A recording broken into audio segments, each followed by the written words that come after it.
कराडमध्ये बिबट्याचा थरार, शहापूरमध्ये शेतात तिघांवर जीवघेणा हल्ला. सातारा जिल्ह्यातील कराड तालुक्यातून एक धक्कादायक आणि अंगावर काटा आणणारी घटना समोर आली आहे.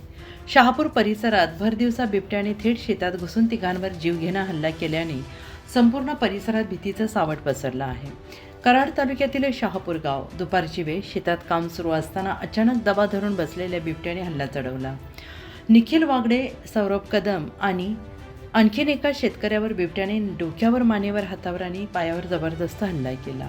क्षणात रक्तबंबाळ झालेल्या या तिघांना तातडीनं कराड येथील वेणुताई चव्हाण उपजिल्हा रुग्णालयात दाखल करण्यात आलं आणि या घटनेनंतर रुग्णालयात नातेवाईक आणि नागरिकांची मोठी गर्दी उसळली. तर दुसरीकडे शहापूर आणि आसपासच्या गावांमध्ये भीतीचं वातावरण पसरलं आहे.